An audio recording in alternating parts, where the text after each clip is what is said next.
കൊല്ലം railway സ്റ്റേഷനിൽ ഇരുമ്പ് കമ്പി വീണ് യാത്രക്കാർക്ക് പരിക്ക്. ട്രെയിൻ ഇറങ്ങി നടന്നവരുടെ തലയിലേക്ക് നിർമ്മാണത്തിലിരുന്ന കെട്ടിടത്തിൽ നിന്ന് വലിയ കമ്പി വീഴുകയായിരുന്നു. ഗുരുതരമായി പരിക്കേറ്റ രണ്ടുപേരെ കൊല്ലം ജില്ലാ ആശുപത്രിയിൽ പ്രവേശിപ്പിച്ചു. തലയ്ക്ക് പരിക്കേറ്റ സുധീഷിനെ സ്വകാര്യ മെഡിക്കൽ കോളേജിലേക്ക് മാറ്റി.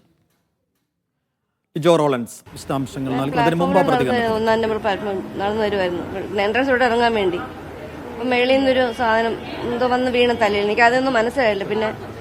പിന്നെ എന്തോ തലേന്ന് വലിയ സാധനം വന്ന് വീണ് ഇങ്ങനെ പൊട്ടുമായിരുന്നു തല. നടന്ന് ഫസ്റ്റ് പ്ലാറ്റ്ഫോമിലോട്ട് ചെന്ന് ട്രെയിനിലോട്ട് കയറാനായിട്ട് അടുത്തോട്ട് നിന്നപ്പോൾ പെട്ടെന്ന് എന്തോ ശബ്ദം കേട്ട്. പിന്നെ എനിക്ക് ബോധം നഷ്ടപ്പെട്ടു. തലയിൽ നിന്ന് കമ്പി വീണയാണെന്ന് എനിക്ക് പിന്നെ ബോധമായി. പിന്നെ എനിക്ക് ഹോസ്പിറ്റലിൽ വന്നിട്ടാണ് എനിക്കൊരു ബോധമായിട്ട് കിട്ടിയത്. അപ്പോഴത്തേക്ക് എന്താണെന്നൊരു ഐഡിയയും കിട്ടിയില്ല. ലിജോ ചേർന്നു. ലിജോ, ഇതിൽ ഈ സുധീഷിന്റെ പരിക്ക്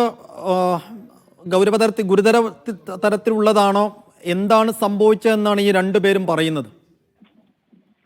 സിബുദിനെ രാവിലെ 9:35 ഒന്നാമത്തെ പ്ലാറ്റ്ഫോമിൽ, അതായത് മദ്രാസ് മെയിൽ വന്നിറങ്ങുന്ന വരികയും അതിൽ നിന്നും ഇറങ്ങിയ അധ്യാപികയായിട്ടുള്ള ആശയ്ക്കും ഒപ്പം തന്നെ സർക്കാർ ജീവനക്കാരനായിട്ടുള്ള സുധീഷിനുമാണ് പരിക്കേറ്റിരിക്കുന്നത്. രണ്ടുപേർക്കും തലയ്ക്കാണ് പരിക്കേറ്റിരിക്കുന്നത്.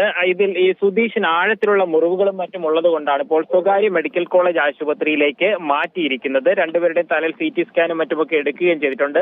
ഇന്റേണൽ ബ്ലീഡിംഗ് ഉണ്ട് എന്നുള്ള കാര്യമാണ് ആശുപത്രി ഡോക്ടർമാരോടൊക്കെ സംസാരിച്ചപ്പോൾ മനസ്സിലാക്കാൻ കഴിഞ്ഞത്. പരിക്കേറ്റവർ പറയുന്ന ഇതാണ്. അതായത് ഇതിൽ ഈ ആശ എന്ന് പറയുന്ന ടീച്ചർ തിരുവനന്തപുരത്ത് നിന്നും മൈനാഗപ്പള്ളി സ്കൂളിലെ അധ്യാപികയെ ജോലി ചെയ്യുന്നു. അതുകൊണ്ട് തന്നെ ട്രെയിൻ ഇറങ്ങി പുറത്തേക്ക് വരുന്ന സമയത്തായിരുന്നു ഈ അപകടം സംഭവിച്ചത്. സുധീഷ് ആകട്ടെ തിരുവനന്തപുരം ഭാഗത്തേക്ക് പോകാനായി ട്രെയിൻ കയറാൻ എത്തിയതായിരുന്നു. ഇവർക്ക് രണ്ടുപേർക്ക് മുകളിലേക്കാണ് രണ്ട് സപ്പോർട്ട് ചെയ്തിരുന്ന കമ്പികൾ, അതായത് വലിയ കമ്പികളായിരുന്നു വന്ന് തലയിലേക്ക് വീഴുകയും അങ്ങനെയാണ് അപകടം പറ്റി എന്നുള്ള കാര്യമാണ് മനസ്സിലാവുക. വളരെ വേഗത്തിൽ, അതായത് നിമിഷങ്ങൾക്കുള്ളിൽ സംഭവിക്കുകയായിരുന്നു. ഇത് സംബന്ധിച്ച് അവിടെ ഉണ്ടായിരുന്ന കരാറുകാരോട് സംസാരിക്കുമ്പോൾ മനസ്സിലാക്കാൻ കഴിയുന്നത്, അതായത് ജീവനക്കാർ